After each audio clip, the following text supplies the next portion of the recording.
Hello, welcome, good evening, good morning, good afternoon, Shavua Tov to everyone. Jay Shofet coming to you on our regular series of webinars. We do live on Sundays, 8 p.m. Israel time, get most people in most parts of the globe. Happy to have you with us. Exciting webinar today with our CEO, Don Alon. Hi from Norway. Yes, please let us know where you're from. Always fun to see. Modi'in and other exotic locations. Lived there for 7 years. Guys, welcome everybody, and it's good to see everybody here. We got a lot of things to talk about today. What SPNI does, what SPNI has been doing, what we're going to be doing, and I'm here coming to you from New Jersey, actually. Stuck overnight in the state. I've been here a month almost. Started with Don a month ago when he was here for 2 weeks, where we hit most of the big cities, and I've been to several others since then, and was supposed to head home yesterday and be doing this from Tel Aviv, but flight was canceled for mechanical reasons on the plane. But happy to be here and looking forward to seeing everybody. Saying hi to everybody. A hi from Teaneck. Um, and Nama is with us in the background, and as is Alen of our birding department and of the JBO. Nama's on my team. They're both in their homes in the evening in Israel, and it's a rainy afternoon in New Jersey. Hi, Daniel in London. Looking forward to seeing you in person, and Durham and New Mexico, where we were. We started with the board retreat of Nature Israel a month ago. It was great to see everybody there from the board. Most of them had come in for a really excellent retreat. We heard Dan and I were there for part of it, but serious goings on in the in Nature Israel, formerly known as ASPNI. Hi, Natan. Sharon in Michigan. Hope to get up there very soon. I know Rachel does too. Really great to see this community forming here. It was great to see a lot of you. I just, as we say in Hebrew, L'Saver Da'ozen, Dan and I were in Albuquerque. Well, he was in Phoenix, Santa Fe, Los Angeles, San Francisco, the whole Bay Area, New York, including New Jersey and Long Island. And yeah, Dan had a little in Toronto, of course, where we always visit, welcome all our friends in Toronto. After that, I was in Boston, Philadelphia, and Chicago, and Chicago and Philadelphia, and was coming home.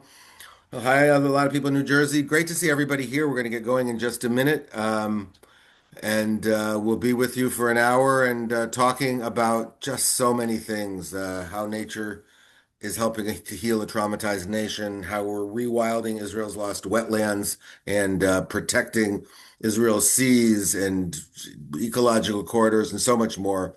Our education work, the trail hiking. It was so great to see so many of you in events around the country, really feeling the support and engagement from people from all over. It's really feels like a global community.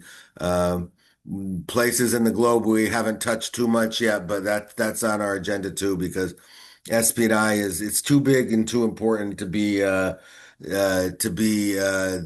not better known throughout the entire world, and we have plans for that as well. And thanks to you guys, we're going to be celebrating in 2028 when Israel celebrates its 80th birthday, our 75th. So our 75th anniversary is coming up, and there'll be big celebrations, and there's just so much going on all the time.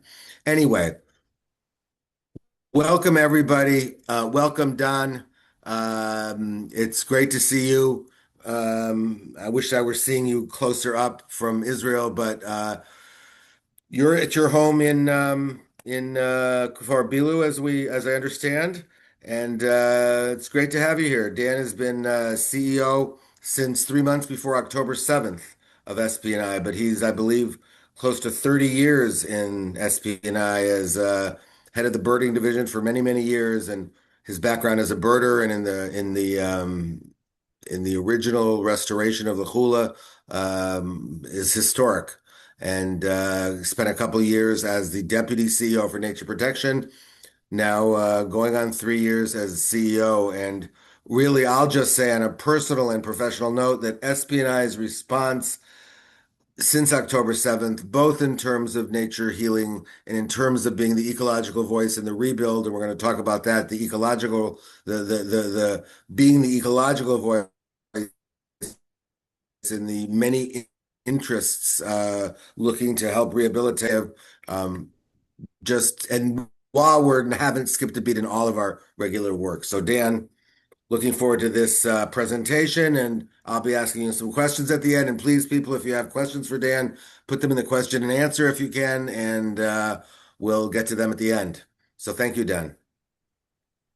Thank you, Jay. Good evening, everyone. Let me just share my presentation.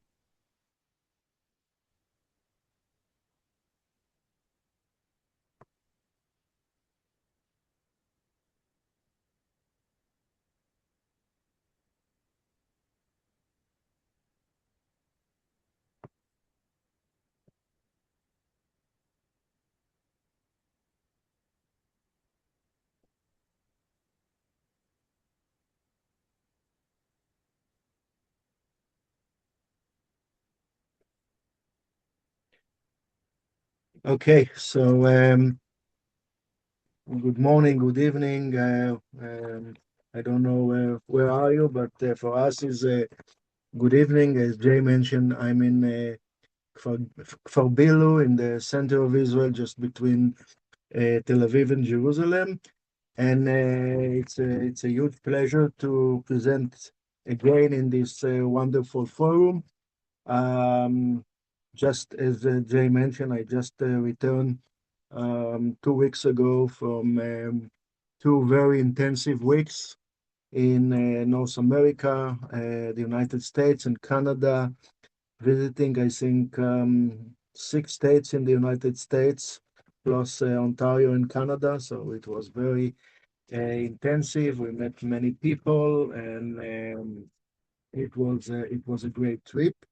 This presentation today is a summary of 2025 and and for me, it's a continuation to the impact report that we publish and send to all of you about a month ago. 2025 was a very challenging year, as like 2024 and 2023. We are in a challenging time, and 2025 was one of them. Um, it was still a year shaped by the war. Unfortunately, we are still into it in 2026. The conflict in north of Israel continue well into late spring of 2025, and even after that, the region remained unstable for a long period. As we know, at the beginning of this year, the north once again returned to a state of conflict. I'm speaking about today. Um, Overall, the second half of 2025 could perhaps be described as a kind of ceasefire, but in a reality, it was not really what it is. It was, as I mentioned, extremely fragile. Um, More broadly, the entire country continued to live under shadow of war, with all the uh, Israel was become a little bit um, more into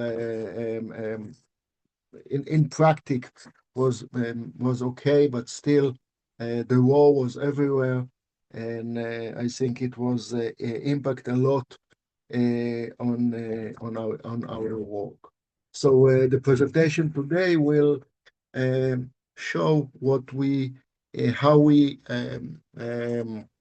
work as SPNI during 2025, and how we adapt to the situation, at the same time continue to do our work. So as you know, SPNI for, as Jay mentioned, for 73 years is have one big mission to protect the nature in Israel. We are the oldest and largest environmental NGO, one of the biggest NGO in Israel, not only among the environment and nature,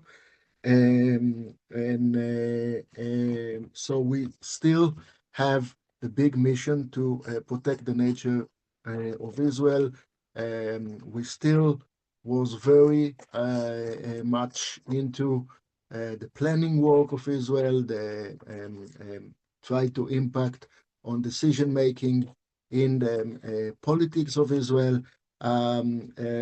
Everything was working in 2025. So, with the background of the war, sorry, we still need to be in all the scene that we are regularly working, because everything was there, and there was even a kind of many decision makers thought that this time is a time for develop, it's a time for making things faster, because Israel is in a time of war, and we are always in a place where we need to put our hands in control this developing, and making sure that when Israel is developed, we are taking care of the nature, because developing program and projects run by the government or by local people is not always considering or taking care the nature. So we are there to do it. Um, as we did in 2024, and we started very soon after the October 23, the October 7 event. Um, we continue to work in the Western Negev to do two or three main things. One is to map all the area that was impacted by the war and by the army activity in the Western Negev, and find the area where we need to help the government and the local authorities to restore this impact area. You can see this map with all the area that needs to be restored. It's an area of about um,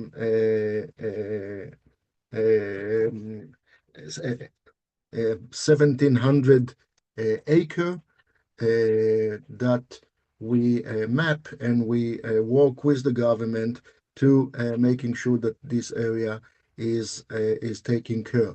We also work with the local people in the Western Negev that slowly return to their home, and still have a lot of education work and resilience trails, etc., etc. Um, the everything that speaking about the impact on nature, the impact up in the north is far more severe in the northern part of Israel. Here we can see a sign of fire, but fire is just one of the impacts that the war creating in the north. Huge activity of the army in woods area, into some of the streams area, I mean wadis and things like that, up in the mountain, up in the Hermon. There was a lot of impact on in the north, and there's still impact. As I mentioned earlier, as we speak, there's still war in the north. What we have done there, following the work that we do with the people in the north, with the communities, we join ELCA, part of JDC, to create um, um, to create a package of um, project to restore the entire northern part of Israel, starting from the Golan Heights in the north down to the Western Galilee near the coast around the city of Nahariya, including the Hula Valley and the Upper Galilee area. We created few tens a project of U-10's option for a big restoration projects. Some of them has already been approved by the government through some governmental resolutions to create and to restore important area up in the Galilee, and we still have a lot to do. So we have a roadmap where we need to restore, where we need to put our efforts. We did some of the work to get the budget for that, and we still have a lot of work to get budget and to get the people of the Galilee to be part of this effort. Nature Hill, as you probably know, we started just after October 2023. We realized how much the people of Israel needs to go out for nature. It's true for all of us, but it's much more severe for people up in the north and down in the Western Negev near Gaza. Most of our effort is now going to people up in the north, people that return to their homes but still suffering from a sound of war and still facing trauma and post-trauma and needs our help. So um, we still take lots of teenagers and others out to the nature into our resilience trips, which is an amazing tools to help these young boys and girls. And still, there are many more of them that we still need to take out to the nature. It's a long journey, and I hope we will have the tools to do it for the next years because the needs are still there. And it's even getting we some communities needs more than they needed before. Um, SPNI since the beginning have two big wins, and one of them is education, uh, and we are in a process of improving our education programs, not only by taking many schools out to the nature of Israel for hiking, but also, as you can see in this picture, taking creating a long-term program for teenagers and for kids in high school. Uh, we see that these people, these young people, are the future of and the future of the nature leadership, if you want, of Israel. We have hundreds and hope to have more part of this, if I can call it a young club or young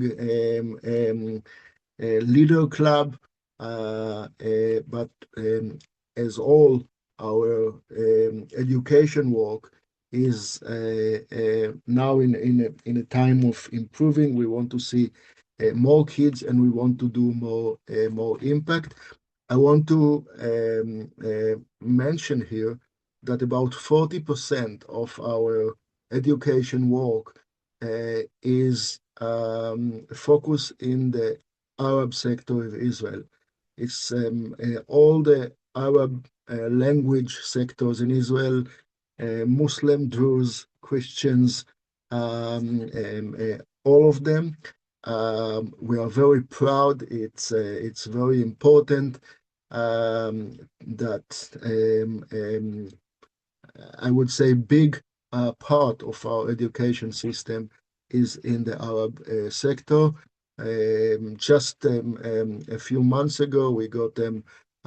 We decided together with them village, or it's not a village, it's a community of Bejan up in the near Mount Meron, up in the Galil, to create a new nature center, a new SPNI center over there. And I hope we will do more education work in the Arab sector.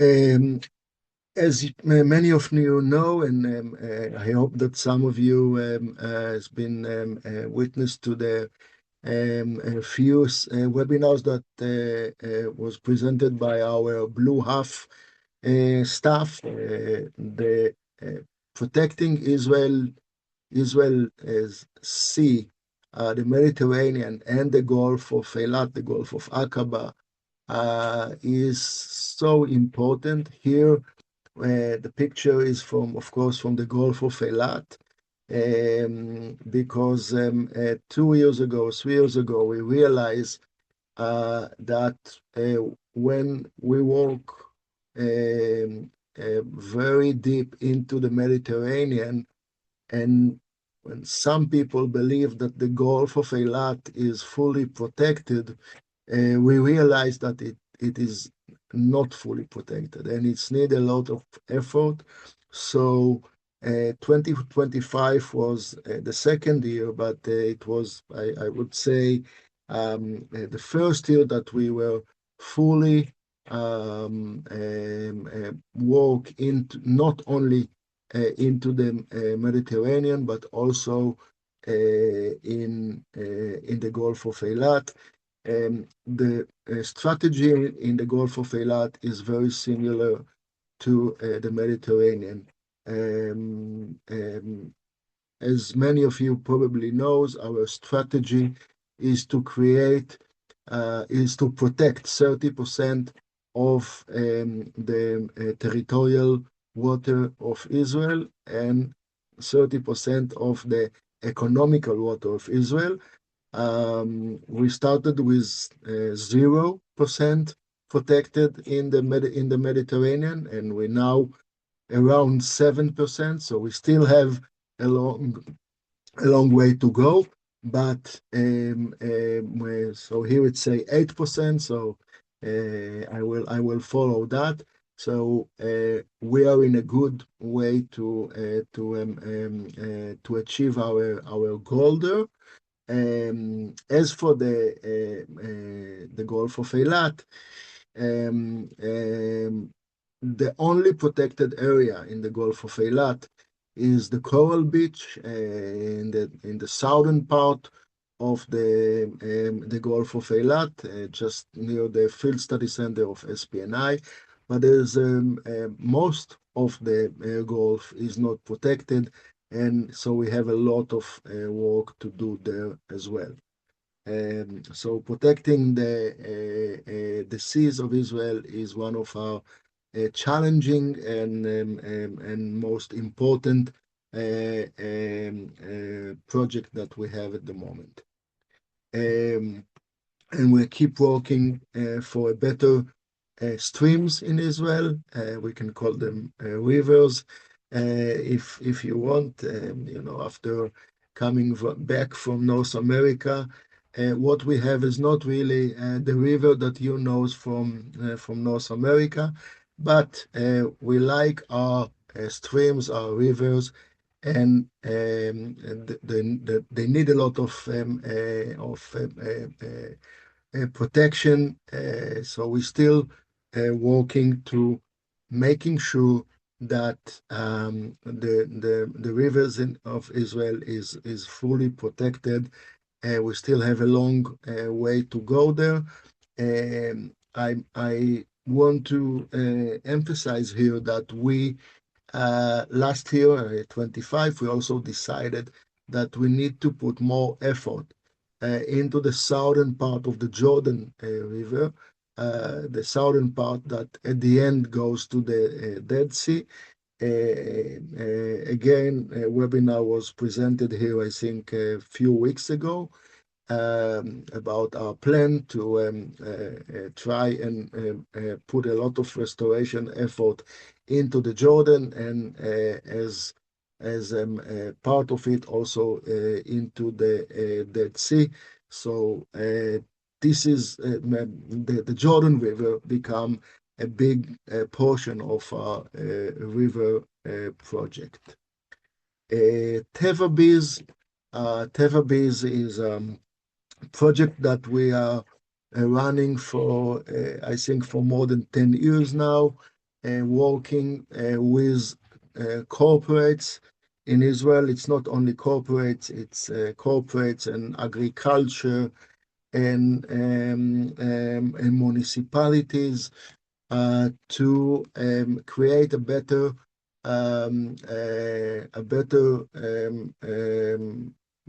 uh, I would say, infrastructures for biodiversities. It's either energy sector and agriculture sector, as I mentioned. What we are doing is we create a small project as a beginning with this companies to create a roadmap for them how to protect biodiversity in the area of work. And in some cases, it's become a huge project. It's the protected of, as an example, it's the protected of electrical wires against against collusion with birds.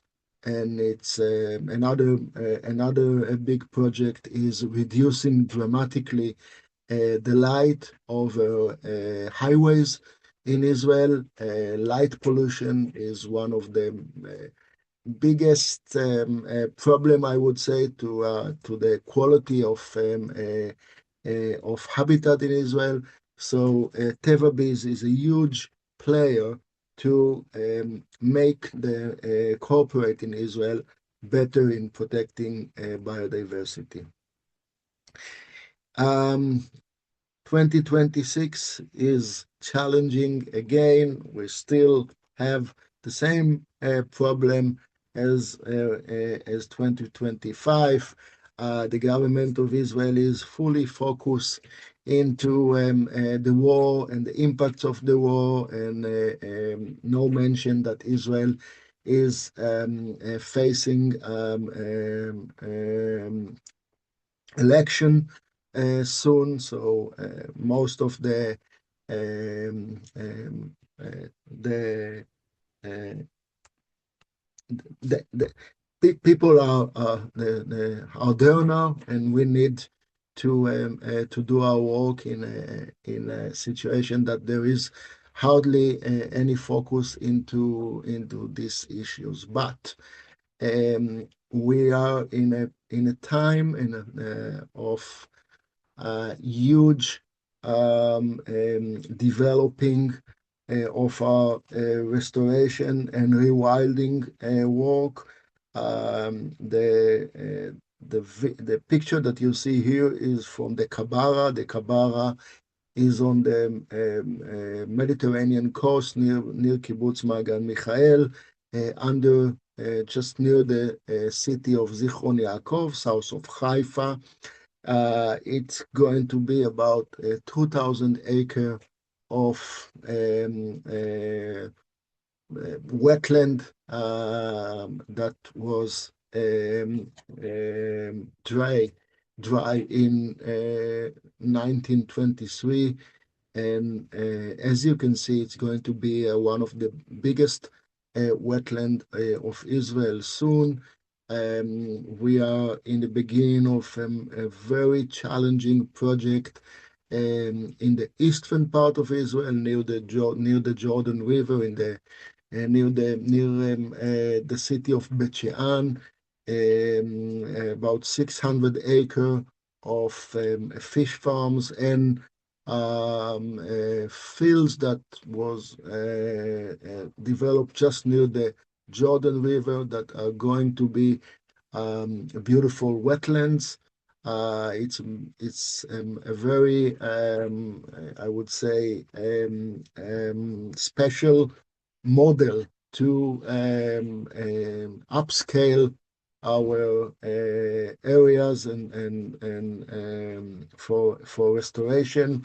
I assume sometime in the future we can present this very amazing project that it's going to be in the Jordan River near Bet Shean. It's called the Tapuz project. Um, and as I mentioned earlier, and this is going to be part of our curriculum for the years to come. There's a lot to repair. There's a lot to do in order to re to restore the nature and the landscape up in the Galil, up in the Golan, in the Hula Valley, and also in the Western Negev. So here you can see some of the areas that will be in our focus for 2026 and also for the future. Um, the Israel National Trail is one of the biggest projects that SPNI created more than 30 years ago. And last year, after a campaign that I ran with some other people, we managed to get a very nice budget, about over more than 30 million shekel, to upgrade and to create a better infrastructures and facilities at the Israel National Trail. We are going to do a lot of work on the ground, but also to create a new app to replace the maps, the paper maps that we are still using for people that walking that hiking on the trail.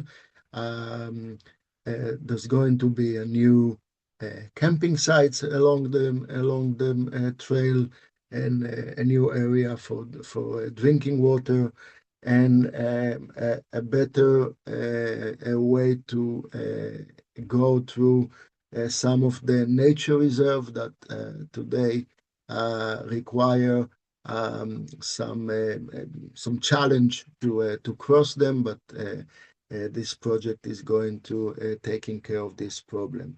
So the Israel National Trail is going to be in our main focus also for the 3 or 4 years to come, and that's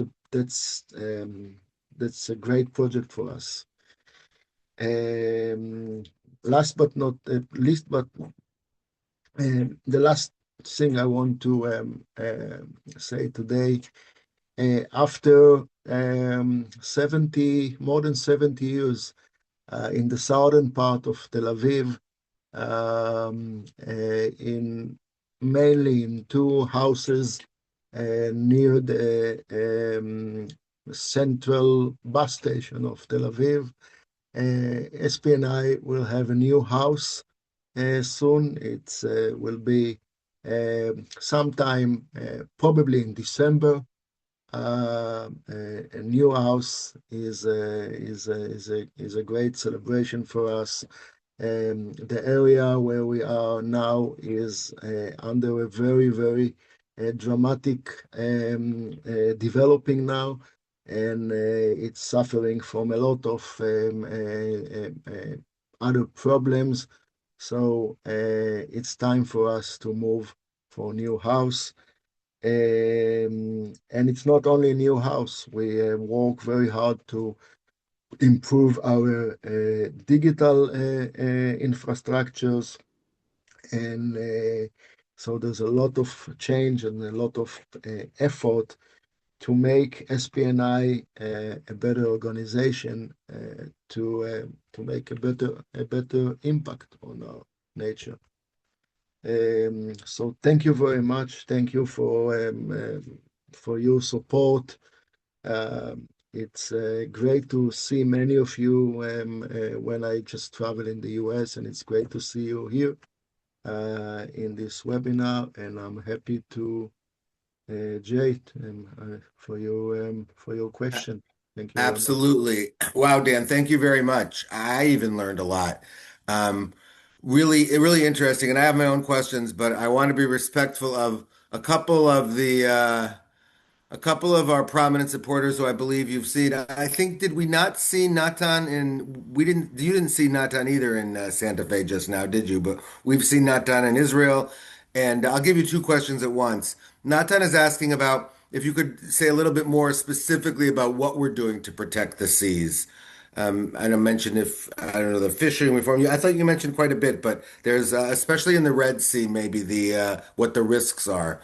And Judy Katz from Indiana, I remember met her and Richard in Magan Michael in the last couple years they were here. She is a part of the partnership region with Matea Share, and that really is an interesting partnership we have going on with Matthias Scher. I remember when I think in those days in between the Iranian wars, the management team was up at Achziv Field School, and we heard from the director of education there.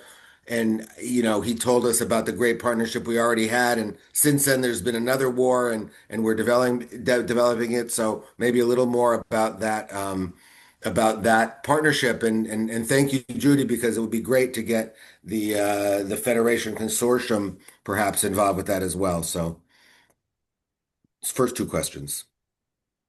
So as for our walk into the Mediterranean and Gulf of Eilat, so our main target in the Mediterranean, and it's now also to Eilat, is to create a protected area, nature reserve. When we say nature reserve, for us, it's an area that what we call a no-take zone. There is no fishery, there is no drilling, there is no the most of the activities into this area cannot be happen, and that's the best way to protect the important area in the Mediterranean, but and also in Eilat. As I mentioned, in order to make it the best, we need, and that's not only for Israel, that's for the entire world. We need to have 30% of the area protected.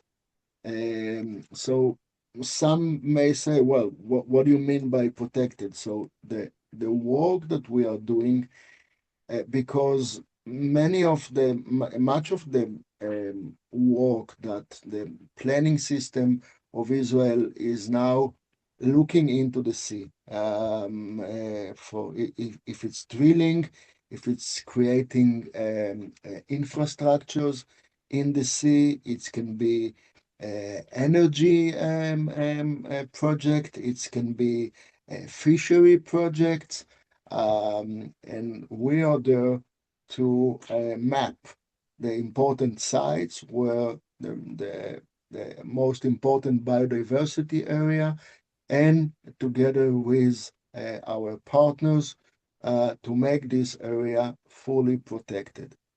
Uh, Another thing, if we speak again about the Gulf of Eilat, the Gulf of Aqaba, as you know, we're still working to reduce the amount of oil, petrol that go through the Gulf. We think it's time to have no more oil going through this very fragile area.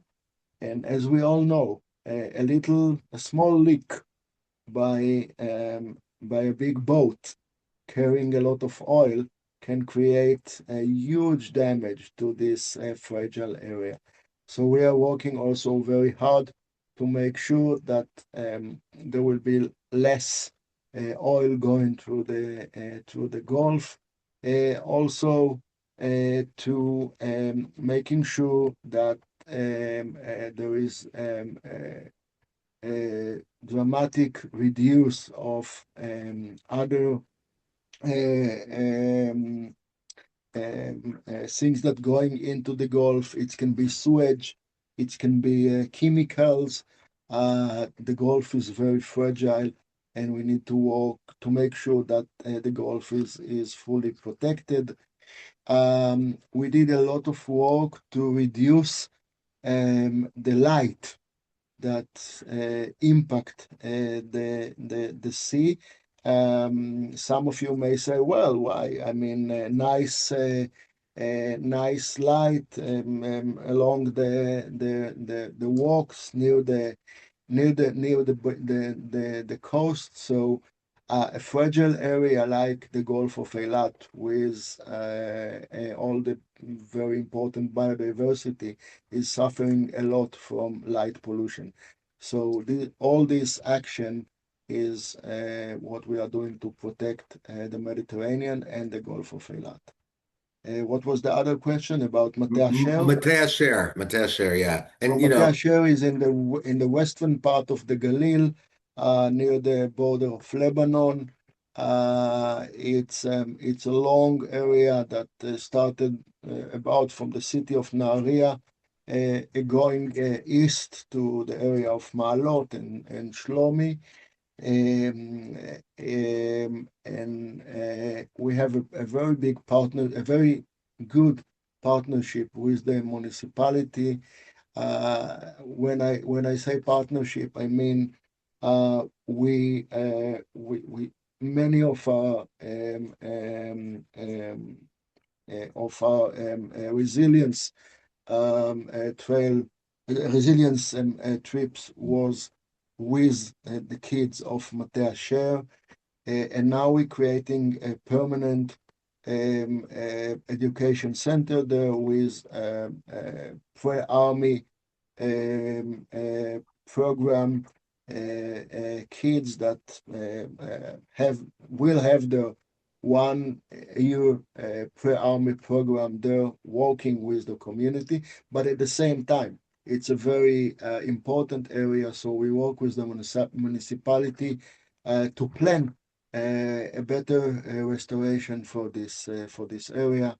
um, we still have a lot to do with Mate Asher and also the rest of the northern border. Thanks. And I'll just say to people who might not be that familiar, regional, Mate Share is a regional council. Regional council is like county government in Israel, but they are the statutory municipality for the kibbutzim and moshavim, basically, in small yeshuvim that are not either cities or like sort of what we would call incorporated villages. So they cover broad areas and have many communities of often mixed kibbutzim and moshavim and people who live in those kind of settlements. A lot of other questions, Dan. So we can ask quickly. Scott Lewis asked about, do we use youth and schools in the actual restoration work that we're doing, either helping to plan or to plant or to monitor? And I'll just say before you answer that school kids are one thing, and maybe you can answer that. And I'll just say that let people know that like young adults, the gap year age kids or kids that are just post high school, either doing gap year studies or they're religious girls doing their national service instead of the army. They're like a backbone of SPNI's educational work in the field schools, in the communities. We have 70, Dan, of them, maybe 80. I don't know how many at the moment. More than But 100. they over 100, almost 100. Yeah. It's growing, even though I know that we used to have soldier teachers, and that number is shrinking for obvious reasons, correct? But those young people are the backbone of our educational work and our nature protection work. I'm not sure how much the schools are actually involved in that stuff, but Uh, n no, not much, and I must say that the physical work on the ground when we speak about restoration is hardly have any planting of trees and plants. And if we do have, so yes, it's part of our education program, but we do it if we do it very in a very small scale. Um, so if most of the work is done by professionals, but we are now creating a program for volunteers, mainly to help manage the people and visitors in our sites, and that also includes some maintaining work like maintaining the water system, sometime cleanup, things like that. But not it's not in a big scale at the moment. Maybe in the future. but monitoring also, they're probably involved in monitoring the biodiversity stuff as well, I assume, Uh, through uh, citizen uh, science. Absolutely, and monitoring. I mean, uh,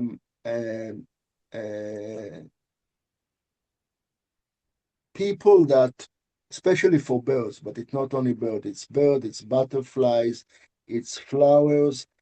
There's a lot of platform now to allow. Dragonflies. We monitor dragonflies too. Yes, and it's also done by people that have apps that can send the checklist of butterflies and birds and flowers. So of course, part of the monitoring is doing by visitors. Okay, great. A couple other quick questions. do we know what is the effect so far of all the natural gas platforms in the Mediterranean, the drilling and the natural gas production? Has there been ecological effects that we've seen? Not much so far, uh, but we know that when these platforms become uh, older, yeah, with the time, we expect some I would say technical problems that can create leaks, and this is what we are afraid. Therefore, we are part of our work into the Mediterranean now.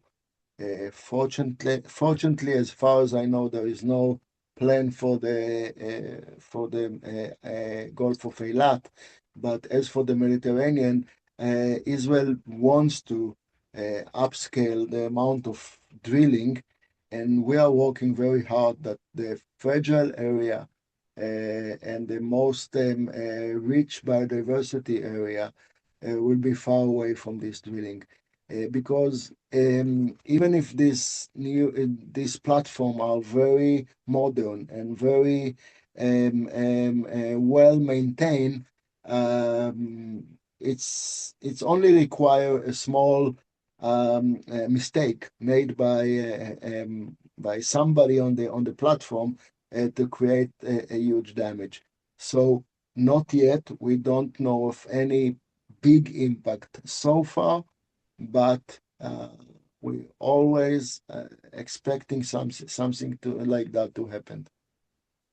Um, Tim Bailey is concerned, as we all were a couple of years ago. We spent a lot of time about protecting the Golan Heights and the plans of our government and perhaps the Trump administration to be building cities there and tripling the population of the Golan Heights. Is that still on the agenda? Or is that something we're still actively dealing with? Absolutely, the Golan is big time in our agenda.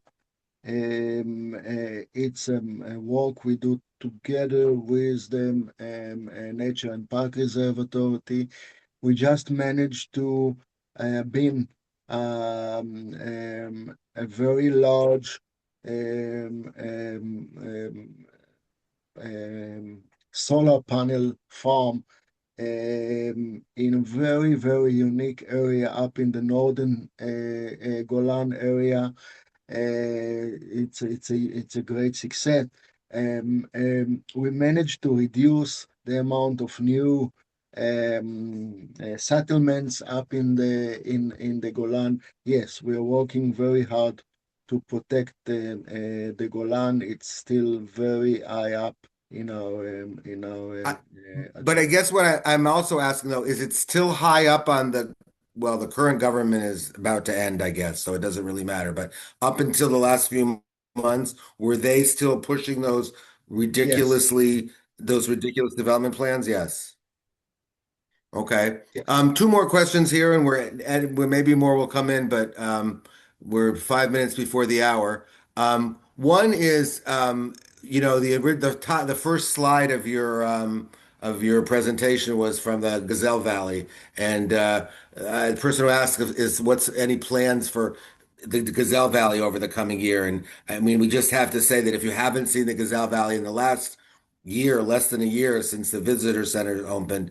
It is the most incredible above water, below water visitor center you've ever seen. Really, really exciting stuff at Gazelle Valley. But I don't know any plans for the coming year, or is it pretty much settled now? They built a visitor center, that thing, No, the is Gazelle Valley is going to to get a new area to be developed. It's the northern the western north part of the valley with the help of the Mandel Foundation? Is that what you mean? the Right. Mandel Foundation. It's about the same size of the exist Gazelle Valley. So Really? it's yeah. So it's yes, it's going to be bigger.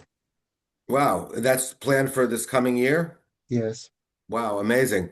And Dan Pava, our friend in Santa Fe, asked because he once worked in what was a pretty big, I don't know if you'd call it a data center, but it was a pretty big center of computing and science back in the day at Los Alamos. Are the data centers popping up in Israel a concern? How much of a concern are they to SPNI? Huge concern.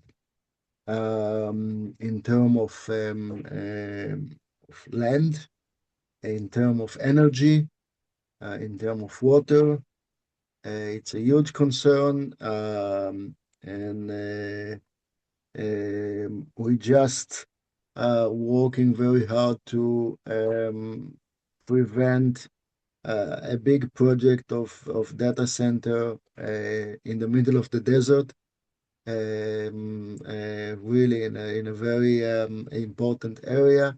So yes, it's big part of our work for the next years. Absolutely. That's fascinating. The Gazelle Valley, for those who don't know, it's a 60-acre urban nature site in Jerusalem, right? You know, more or less in the urban heart of Jerusalem. It was an area that was the city was pushing for development. They wanted to build 40,000 housing units on it, but it is a traditional green area of Jerusalem. It was the breadbasket of Jerusalem with orchards there during the War of Independence. And we led a local residents and local environmental and citizens groups in an effort that culminated in the Gazelle Valley in 2015. Instead of a development, the Jerusalem City of Jerusalem calls it a park, but we call it an urban nature site. We run it on behalf of the City for Jerusalem, and it is another leave no trace zone, the first in Israel. It's visited by tens of thousands of kids and visitors from all over, but it's a truly world-class urban nature site. We breed, I don't know, maybe there's over 120 gazelles now. We're kind of roaming freely. We return them to the wild slowly. We also rescue land turtles and tortoises there and do that as well. We've offered amnesty for people who want to turn in the tortoises they've picked up in nature. But the gazelles are an amazing story, and the Gazelle Valley is, together with the Jerusalem Bird Observatory next to the Knesset, those are just two must-see urban nature sites for anybody visiting Israel. I'm sure you're going to be spending time in Jerusalem, as everybody does, and easily spend a few hours at each of those sites. Really, really interesting and special how close you get to such amazing nature right in the heart of Israel's, largest city. So, kudos. Thank you for asking the question, Nancy, about Gazelle Valley, and or whoever asked the original question. It's really a must see for people who come. Um, that was, yes, Edith. Thank you, Edith. Anyway, we're pretty much at the top of the hour. Um, and I think we got it all. Tried to find them by bus, but haven't been able to find them. Linda, Siegel, Jerusalem Bird Observatory. It's listed. It's on Google Maps, and they're both on Google Maps. They're both very easy to find from Google Maps. So I don't know about which buses go there, but I'm sure our people can help you with that anytime you're around and visiting. Just let us know. Oh, Len, thank you very much. Uh, Len will help you personally. She posted her phone number there. Really, anybody that's coming to Israel, let us know when you're here, when you're coming. We will show you some incredible behind the scenes nature sites. You'll probably meet me, Len, and maybe Dan, and so many of our incredible field staff all over the country. Wow, it was a very, very broad talk, Dan, and I really feel you touched on everything you mentioned. You just touched on a broader topic, and there are topics we couldn't even mention. So many. We really are sit astride the environmental movement and the environmental policy community in Israel, and so much of that is thanks to all of you, your support around the globe. I counted there are people from 8 different countries on this webinar. Um, our big four in the U.S., Canada, Israel, and the U.K., where we have offices in the U.K. volunteer office, and but also from Norway and Sweden, and from Spain and the Netherlands, and many places are usually in from Serbia. So it's just great to see this international community. Thank you all so much for all your support, and thank you, Dan, for taking this time. And see you all. I should say this is the last of our webinar series for the summer. We are going on break in June, July. Maybe we'll be back towards the end of August. Uh, and happy graduation to everybody that's doing that with their kids and grandkids. And have a great summer, everybody. We are here though. Alon in Jerusalem and my staff. And of course, Dan and everybody, we're here. If you're coming to Israel, please let us know. And if you'd like us to meet you in your communities, let us know as well. Thank you all so much, everybody. Thank you, Alen. Thank you, Naama, for the back office in your home. And Dan, Lila Tov. We'll see Thank everybody you. very soon, I hope. Lila Tov and Shavua Tov to everyone. Thank you, Laila Tov, Shabbat Tov. Thank you, Ellen Masters. Very sweet. Amazing. Love the Berkshires, my home mountains.